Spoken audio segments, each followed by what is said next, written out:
अस्सलाम वालेकुम स्टूडेंट्स। आज हम स्टार्ट करने जा रहे हैं एफएससी पार्ट 2 की फ़िज़िक्स का चैप्टर नंबर 12 जो कि है इलेक्ट्रोस्टैटिक्स। ये आज हमारा फर्स्ट लेक्चर होगा और इलेक्ट्रोस्टैटिक्स का जो फर्स्ट टॉपिक है वो है state and explain Coulomb's law. हमने कूलम्स लॉ के बारे में पढ़ना है कि कूलम्स लॉ क्या है और इसको डिटेल में एक्सप्लेन करना है। मतलब फ़र्स्ट ऑफ ऑल हमें जो है इसकी स्टेटमेंट देखनी होगी और स्टेटमेंट के बाद हम क्या करेंगे, कूलम्स लॉ को एक्सप्लेन करेंगे। अभी मेन टॉपिक की तरफ जाने से पहले हम देखते हैं कि ये जो टॉपिक हमारे चैप्टर का जो नेम है इलेक्ट्रोस्टैटिक्स, इसका क्या मतलब है। मतलब बेसिकली हमने इस चैप्टर में पढ़ना क्या है।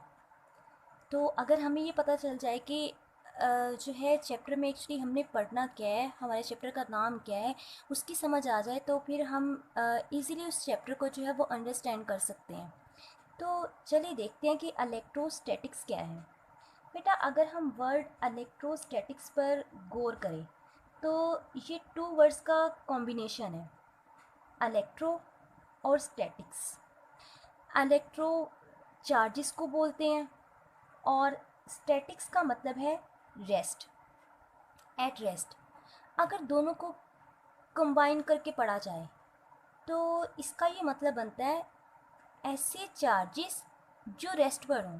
मतलब इस चैप्टर में हमने उन चार्जेस के बारे में पढ़ना है जो रेस्ट में हो।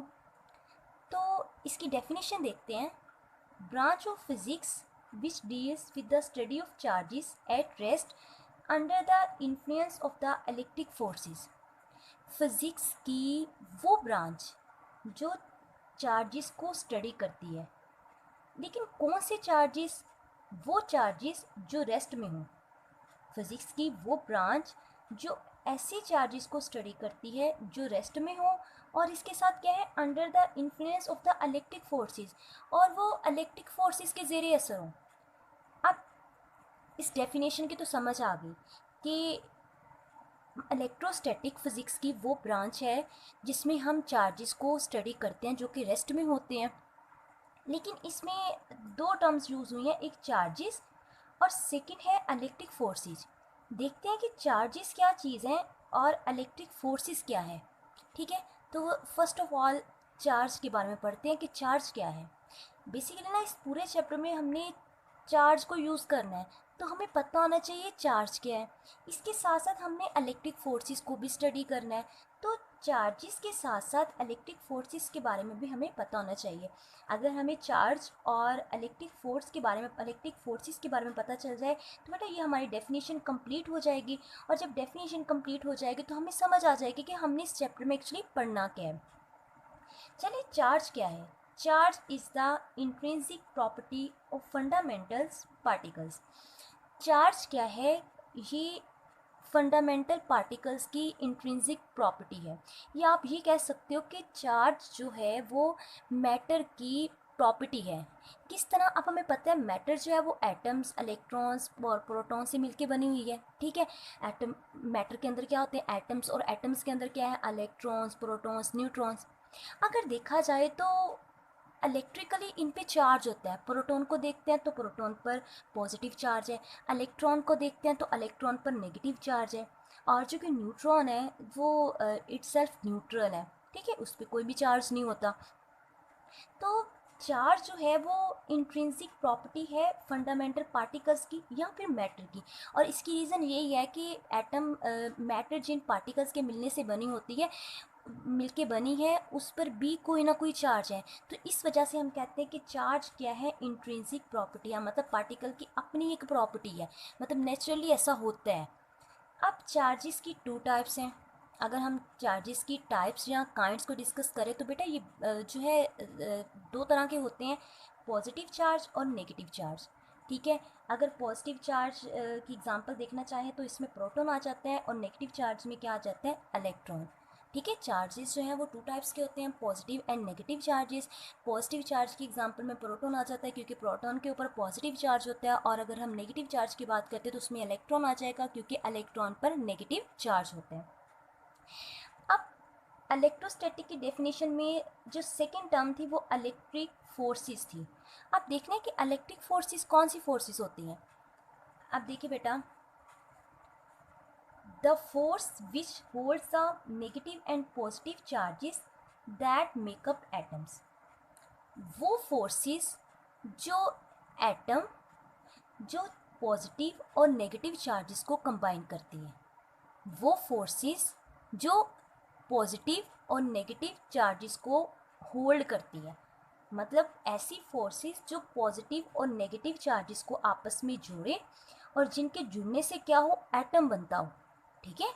इलेक्ट्रिक फोर्सेस क्या करती हैं, पॉजिटिव और नेगेटिव चार्जेस को जोड़ती हैं और इनके होल्ड करने से या कंबाइन होने से क्या बनता है, एटम बनता है। ठीक है। तो इलेक्ट्रिक फोर्सेस क्या है, the forces which holds the negative and positive charges that make up atoms. ठीक है। ये इलेक्ट्रिक फोर्सेस क्या करेंगी, पॉजिटिव और नेगेटिव चार्जेस को होल्ड करेंगी जिससे क्या होगा, एटम बनेगा। तो स्टूडेंट्स यहाँ तक समझ आ गई कि इलेक्ट्रोस्टैटिक्स क्या है। इलेक्ट्रोस्टैटिक्स फिजिक्स की वो ब्रांच है जिसमें हम चार्जेस को स्टडी करते हैं, कौन से चार्जेस जो रेस्ट में होते हैं, और चार्जेस को हमने रेस्ट में है इनको स्टडी करना है, लेकिन किसके इन्फ्लुएंस में, इलेक्ट्रिक फोर्सेस में। अब चार्ज क्या है, चार्ज जो है वो फंडामेंटल पार्टिकल्स की इंट्रिंसिक प्रॉपर्टी है।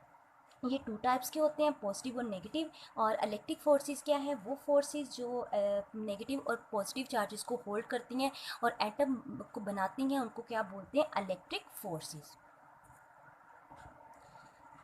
अब है basic law of electrostatics. Electrostatic का बेसिक लॉ क्या है, like charges repel, unlike charges attract. मतलब जो एक जैसे चार्जेस होंगे, लाइक पॉजिटिव पॉजिटिव और नेगेटिव नेगेटिव, एक जैसे चार्जेस क्या करेंगे, एक दूसरे को रिपेल करेंगे। और जो ऑपोजिट चार्जेस होंगे, मतलब अनलाइक चार्जेस लाइक पॉजिटिव और नेगेटिव चार्जेस, अगर हमारे पास पॉजिटिव और पॉजिटिव चार्ज है तो ये क्या करेंगे, एक दूसरे को रिपेल करेंगे। अगर नेगेटिव नेगेटिव चार्ज है, देखिए लाइक चार्जेस है ना, पॉजिटिव पॉजिटिव और नेगेटिव ये लाइक चार्जेस हैं, ये क्या करेंगे, एक दूसरे को रिपेल करेंगे। लेकिन अगर हम एक पॉजिटिव चार्ज ले लें और एक नेगेटिव ले लें, या एक नेगेटिव ले लें या एक पॉजिटिव ले लें, तो बेटा ये देखिए अनलाइक चार्जेस हैं, ऑपोजिट चार्जेस हैं, तो ये क्या करेंगे, एक दूसरे को अट्रैक्ट करेंगे। तो यही जो है वो इलेक्ट्रोस्टैटिक का बेसिक लॉ है कि लाइक चार्जेस क्या करते हैं, एक दूसरे को रिपेल करते हैं, और अनलाइक चार्जेस क्या करते हैं, एक दूसरे को अट्रैक्ट करते हैं। चलिए बेटा अब चलते हैं अपने मेन टॉपिक की तरफ, कूलम्स लॉ। कूलम्स लॉ क्या है बेटा, 1784 में 40 कूलम जो था, इसने ये जो इलेक्ट्रिक फोर्सेस जो हैं इनकी क्वांटिटेटिव नेचर जो थी वो डिस्कस की। ठीक है। फिर उसने अपनी अपने एक्सपेरिमेंट और ऑब्जर्वेशन को मैथमेटिकली जो है वो प्रूव किया। ठीक है। या उसने अपने एक्सपेरिमेंटल जो रिजल्ट जो था उसको मैथमेटिकली जो था डिस्क्राइब किया, या मैथमेटिकली जो था वो मैथमेटिकल फॉर्म में उसने उसको एक्सप्लेन किया। 1784 में चार्ल्स कूलम जो था एक साइंटिस्ट था, इसने क्या किया, इलेक्ट्रिक फोर्सेस की नेचर को जो है वो ऑब्ज़र्व किया। फिर उसने अपनी ऑब्जर्वेशन और एक्सपेरिमेंटल रिजल्ट को मैथमेटिकली जो था वो एक्सप्लेन किया। अब इस लॉ के अकॉर्डिंग, मतलब ये लॉ क्या कहता है, the force between 2 point charges, हमें क्या चाहिए, 2 पॉइंट चार्जेस, वो कह रहे हैं कि 2 पॉइंट चार्जेस के दरमियान जो फोर्स होगी is directly proportional to the product of magnitude of charges.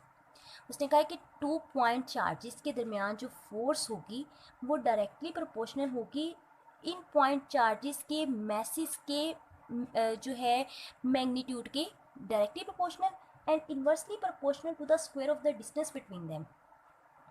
Charges मतलब स्टेटमेंट के अकॉर्डिंग जो फोर्स 2 पॉइंट चार्जेस के दरमियान जो फोर्स है वो डायरेक्टली प्रोपोर्शनल होगी ये चार्जेस के मैग्नीट्यूड के प्रोडक्ट के, और इन्वर्सली प्रोपोर्शनल होगी चार्जेस के दरमियान जो डिस्टेंस है उसके।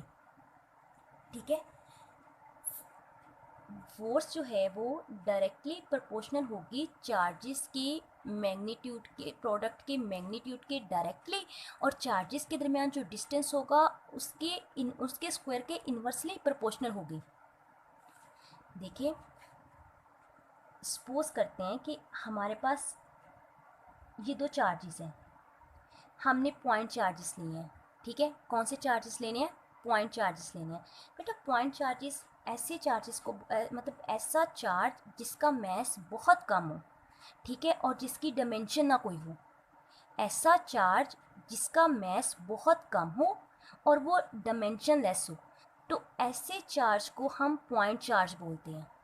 ऐसा चार्ज जिसका मैस बहुत कम हो और वो डायमेंशन लेस हो, मतलब उसकी कोई भी डायमेंशन ना हो, तो ऐसे चार्ज को क्या बोलते हैं? Point charge.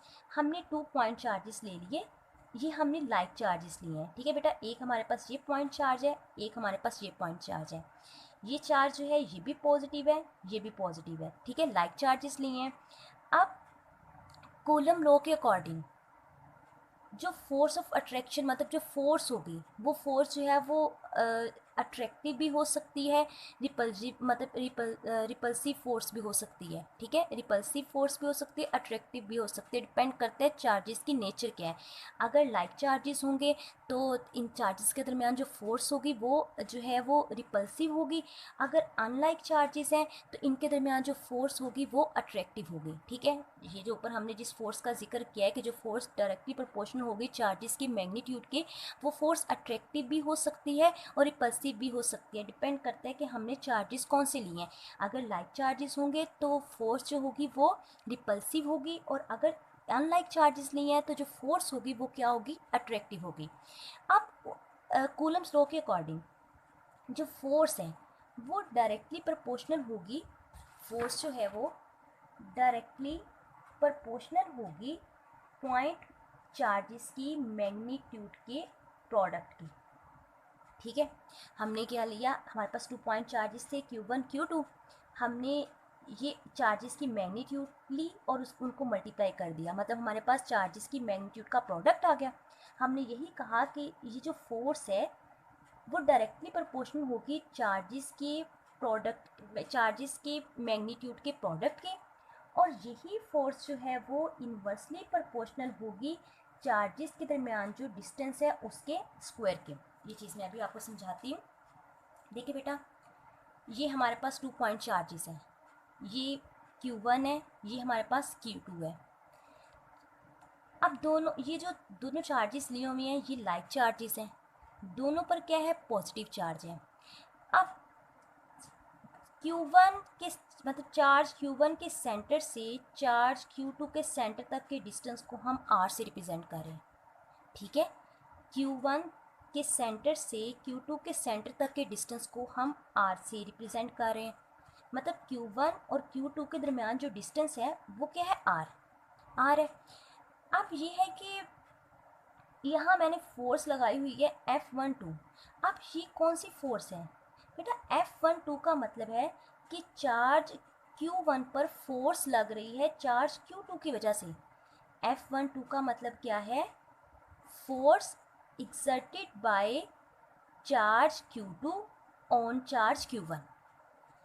Q2, अब देखो बेटा होगा क्या कि Q1 जो है वो फोर्स लगाएगा Q2 पर, और as a result Q2 force लगाएगा Q1 पर। हमने पॉइंट चार्जेस लिए हैं ना, लाइक चार्जेस हैं, तो अब क्या होगा? एक चार्ज जो है वो दूसरे चार्ज पर फोर्स लगाएगा और दूसरा चार्ज जो है वो एज अ रिज़ल्ट पहले चार्ज पर फोर्स लगाएगा। अब यहाँ क्या है? Q1 जो है वो फोर्स लगाएगा Q2 पर, Q1 जो है वो Q2 पर फोर्स लगाएगा। ये देखिए बेटा, ये वो फोर्स है जो Q1 जो है वो Q2 पे लगा रहा है। देखिए लिखा हुआ है F21। F21 का मतलब क्या है? Force exerted by charge Q2, force exerted on charge Q2 bye charge Q1। Charge Q1 charge Q2 पर जो फोर्स लगा रहा है वो क्या है? F21। ठीक है, और इसकी डायरेक्शन क्या होगी? ये अभी मैं डायरेक्शन बताती हूँ कि मैंने इस डायरेक्शन मतलब ये जो एरो जो है या फोर्स की डायरेक्शन ये क्यों ली है। अब क्या होगा? जब Q1 Q2 पर फोर्स लगाएगा, एज अ रिज़ल्ट Q2 भी Q1 पर फोर्स लगाएगा। अब Q2 जो Q1 पे फोर्स लगा रहा है वो है हमारे पास F12। वो हमारे पास क्या है, F12, force exerted on charge Q1 by charge Q2 is called F12। ठीक है, ये वो फोर्स है जो Q2 जो है वो Q1 पे लगा रहा है, और इस फोर्स की डायरेक्शन ये है। अब क्वेश्चन ये है कि दोनों की डायरेक्शन मतलब मैंने ये क्यों ली है, मतलब इस ये जो फोर्स है, मतलब Q1 जो इस पे फोर्स लगा रहा है उसकी डायरेक्शन ये क्यों ली है, और Q2 जो इस पे फोर्स लगा रहा है उसकी डायरेक्शन ये क्यों ली है। अब बेटा अगर आप गौर करो तो ये हमारे पास लाइक चार्जेस हैं। तो अभी हमने इलेक्ट्रोस्टैटिक का प्रिंसिपल या बेसिक लॉ पढ़ा कि लाइक चार्जेस क्या करते हैं, एक दूसरे को रिपेल करेंगे। ठीक है, ये क्या करेंगे, एक दूसरे को रिपेल करेंगे। तो बेटा यही वजह है कि दोनों चार्जेस एक दूसरे को रिपेल कर रहे हैं, तो इस वजह से Q1 जो इस Q2 पे फोर्स लगाएगा उसकी डायरेक्शन ये होगी, और Q2 जो Q1 पे फोर्स लगाएगा उसकी डायरेक्शन क्या होगी, ये होगी।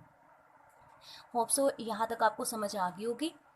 अब स्टूडेंट्स क्या करना है, ये तो हमने लाइक चार्जेस के लिए हमने जो है वो फोर्स देखी। अगर हम यहाँ देखें तो यहाँ हमारे पास रिपल्सिव फोर्स है। ठीक है, हमारे पास क्या है, रिपल्सिव फोर्स है, क्योंकि हमने लाइक चार्जेस लिए हैं और चार्जेस एक दूसरे को क्या कर रहे हैं, रिपेल कर रहे हैं। लेकिन अगर हमारे पास अनलाइक चार्जेस हों, एक हमारे पास Q1 पॉजिटिव हो और Q2 जो है वो हमारे पास नेगेटिव हो, तो तब क्या होगा। अगर Q1 हमारे पास पॉजिटिव और Q2 हमारे पास नेगेटिव है, तो बेटा क्या होगा, होगा तो बिल्कुल सेम वैसे ही कि Q1 जो है वो फोर्स लगाएगा Q1 जो है वो फोर्स लगाएगा Q2 पर, और एज अ रिजल्ट Q2 जो है वो फोर्स लगाएगा Q1 पर।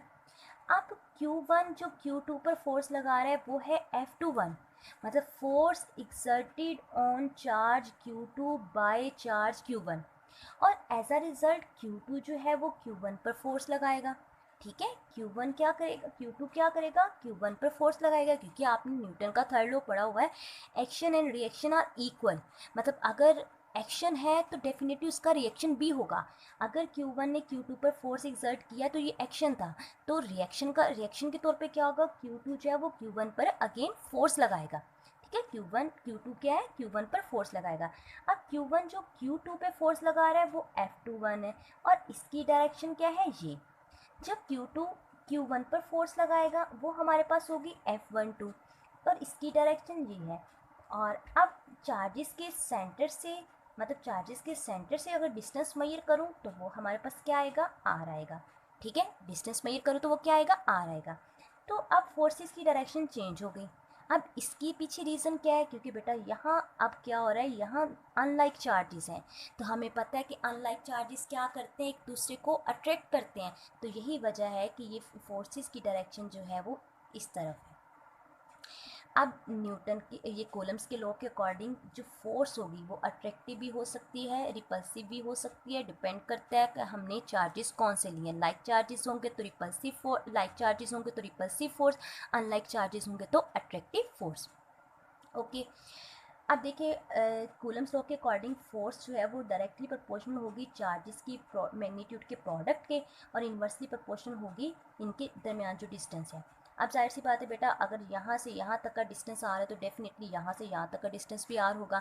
अब ये चार्ज इस पर फोर्स एक्सर्ट कर रहा है तो ये चार्ज इस पर भी, तो हम क्या करेंगे, सिंगल आर नहीं लेंगे, हम क्या करेंगे, आर का स्क्वायर लेंगे।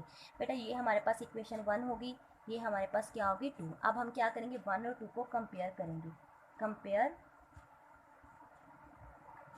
1 एंड 2। तो क्या आएगा बेटा, F directly proportional to product of magnitude of charges and inversely proportional to square of the distance between them. अब प्रोपोर्शनलिटी साइन खत्म करेंगे तो हमारे पास एक कांस्टेंट आएगा K। ठीक है, प्रोपोर्शनलिटी साइन खत्म करेंगे तो हमारे पास कांस्टेंट आएगा K बेटा यहाँ हमारे पास जो है वो कांस्टेंट है, और ये जो K जो है इसकी वैल्यू जो है वो डिपेंड करती है नेचर पर, कि हमने टू चार्जेस के दरमियान किस मटेरियल को रखा हुआ है, कौन सा मीडियम रखा हुआ है, और कौन सा मीडियम रखा हुआ है, तो उस K की वैल्यू जो है वो उस मीडियम पर डिपेंड करेगी। ठीक है, K हमारे पास क्या है, एक कांस्टेंट है, प्रोपोर्शनलिटी कांस्टेंट है, और K की वैल्यू जो है वो डिपेंड करती है कि चार्जेस को सेपरेट करने के लिए हमने चार्जेस के दरमियान कौन सा मीडियम रखा हुआ है। तो जिस तरह का मीडियम होगा उस तरह K की वैल्यू जो है वो वेरी करेगी। अब देखते हैं डिपेंडेंस ऑफ द K किस चीज़ पे डिपेंड करता है, it's value depends upon the nature of medium between the charges.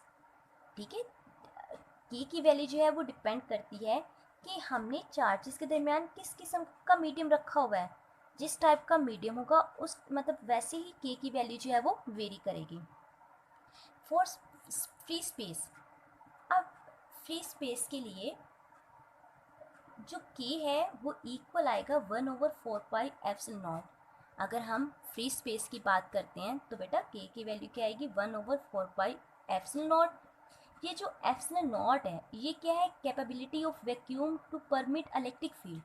कि मतलब ये जब चार्जेस के दरमियान मतलब कोई मीडियम रख दे, चार्जेस के सेपरेट करने के लिए अगर हम यहाँ कोई मीडियम रख दें तो अगर इलेक्ट्रिक फील्ड, जाहिर सी बात है बेटा आपने 10th में भी पढ़ा हुआ है कि जब हम ऑपोजिट चार्जेस को रखते हैं तो उनके दरमियान क्या होता है, इलेक्ट्रिक फील्ड इंड्यूस हो जाती है। ठीक है, इलेक्ट्रिक फील्ड क्या होगा, पॉजिटिव टू नेगेटिव चार्ज है वो इलेक्ट्रिक फील्ड जो है वो खुद ब खुद जनरेट हो जाती है ड्यू टू स्टैटिक चार्जेस। अब अगर मीडियम जो है ये जो यहाँ के लिखा हुआ है ना, के इज इक्वल टू 1/4πε0, ये जो टर्म एप्सिलॉन जो है ये मतलब वैक्यूम की कैपेबिलिटी है टू परमिट इलेक्ट्रिक फील्ड। मतलब ये क्या करती है, इलेक्ट्रिक फील्ड को वीक करती है। ये कोशिश करती है कि चार्जेस के दरमियान जो अट्रैक्शन जो है वो मतलब बहुत कम हो जाए या ना होने के बराबर हो जाए। तो ये हमारे पास परमिटिविटी है जो कि इलेक्ट्रिक फील्ड को कम करती है, या इलेक्ट्रिक फील्ड जो है वो जनरेट मतलब ये कोशिश करेगी कि इलेक्ट्रिक फील्ड जो है वो जनरेट ना हो। मतलब अगर हम चार्जेस के दरमियान कोई ऐसा मीडियम रख दें कि ये चार्जेस जो हैं वो एक दूसरे को अट्रैक्ट ही ना कर सके, चार्जेस के दरमियान हम एक ऐसा मीडियम रखते हैं कि चार्जेस जो है वो एक दूसरे को अट्रैक्ट ही ना कर सके, तो इस केस इसका मतलब ये है कि ये जो हमारे पास एप्सिलॉन है ये क्या कर रहा है, जो कि परमिटिविटी है ये क्या कर रही है, इलेक्ट्रिक फील्ड को रोक रही है, इलेक्ट्रिक फील्ड को जनरेट होने नहीं दे रही।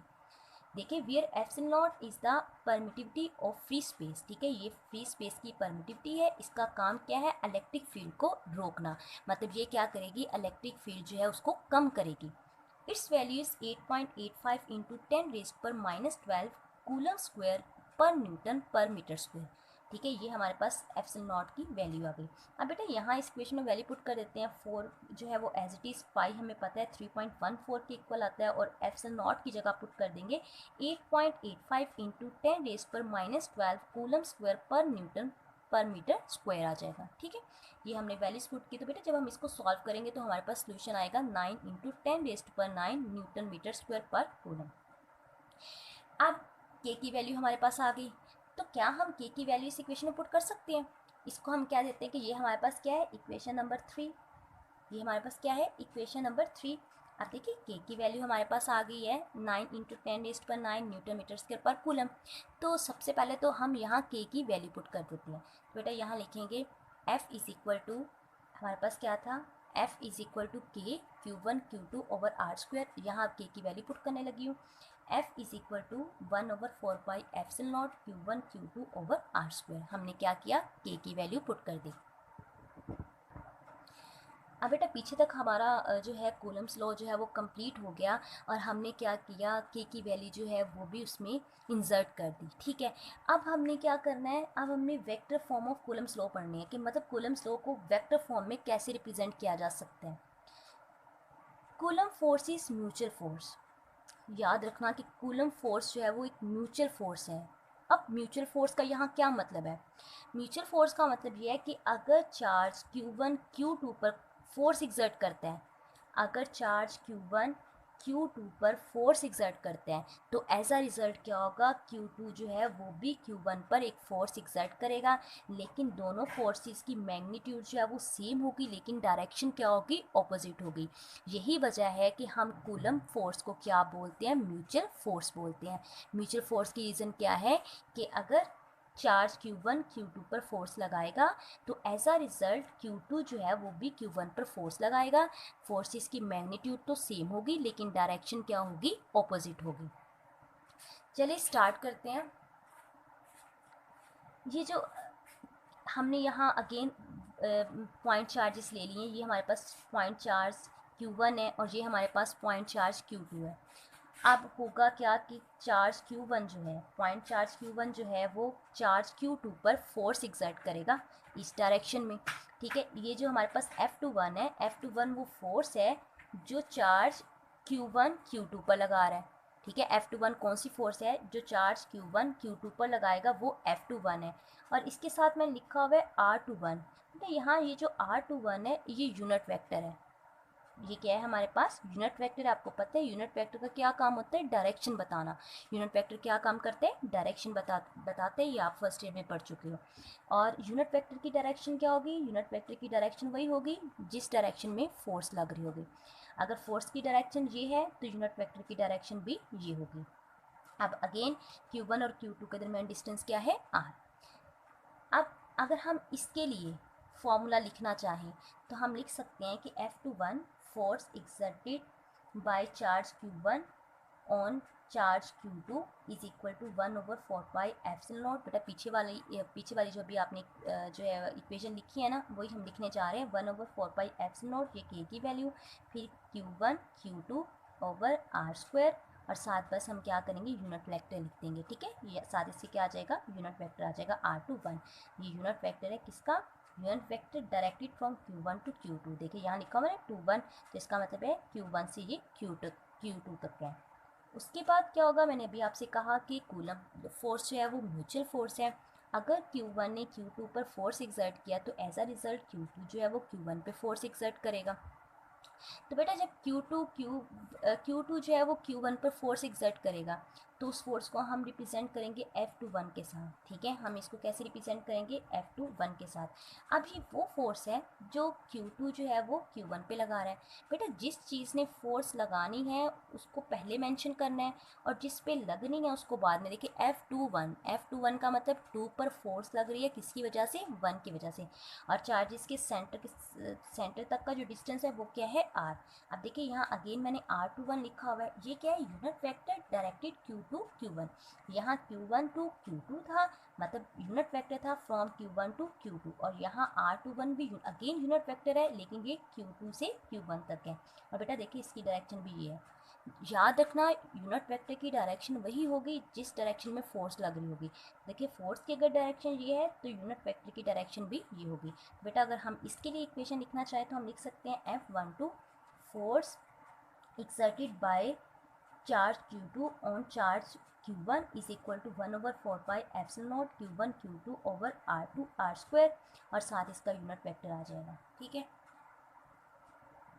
अब अगर हम फिगर को देखें, ठीक है, अगर हम इनको देखते हैं तो ये दोनों सेम है, ये दोनों सेम है, बस दोनों की डायरेक्शन ऑपोजिट है। मैग्नीट्यूड दोनों, बेटा यहाँ आपने थोड़ा सा ना बाय मिस्टेक ये मुझसे थोड़ा सा लंबा बन गया। फोर्स जितना मतलब आपने जितना ये एरो होगा ना, इस एरो की लेंथ जितनी होगी आपने उतनी ही इस एरो की लेंथ रखनी है, और जितना यहाँ दोनों के दरमियान डिस्टेंस रखा हुआ है उतना ही इन दोनों के दरमियान रखना है। यहाँ तो मैंने कोशिश किया कि सेम हो जाए, बस थोड़ा सा कम है नीचे वाले का डिस्टेंस, लेकिन आपने दोनों का डिस्टेंस सेम रखना है। और इसी तरह ये जो फोर्स की मतलब ये जो वेक्टर है इसकी जितनी लेंथ होगी उतनी इसकी रखनी है, क्योंकि बेटा दोनों फोर्सेस की मैग्नीट्यूड सेम है, बस डायरेक्शन इनकी क्या है, ऑपोजिट है। तो अब क्या होगा, ये देखिए दोनों सेम है यूनिट वेक्टर, बस ये क्या है कि दोनों की डायरेक्शन ऑपोजिट है। तो क्या हम लिख सकते हैं R21 is equal to minus R12, कि ये दोनों सेम है, ये दोनों सेम है, बट इनके साथ क्या आ जाएगा, माइनस का साइन आ जाएगा। अब इक्वेशन, अब यही R21 की जगह, ये इक्वेशन 1 है ना, यहाँ R21 की जगह मैं माइनस R12 लिख दूंगी, क्योंकि मैंने दोनों को इक्वल कर लिया, दोनों की मैग्नीट्यूड सेम है, बस डायरेक्शन ऑपोजिट है। तो ये इक्वेशन 1 क्या बन जाएगी, F21 1/4 pi epsilon not Q1 Q2 R², और साथ यहाँ R21 की जगह लिख दूंगी माइनस R12, ठीक है। तो ये माइनस आ जाएगा, उसके बाद मैंने माइनस को कॉमन ले लिया, तो पीछे क्या बचेगा, 1/4 pi epsilon not Q1 Q2 over R², और साथ क्या आ जाएगा R12। अब अगर आप इस इक्वेशन को देखो, ये क्या बिल्कुल इसकी जैसी नहीं है, Q1 Q2 R² R21, और देखिए ये भी हमारे पास बिल्कुल ऐसी आ रही है। तो क्या इस इक्वेशन की जगह, मतलब इतने पोर्शन, मतलब इतने इसकी जगह, इतने पोर्शन की जगह क्या मैं लिख सकती हूँ F12?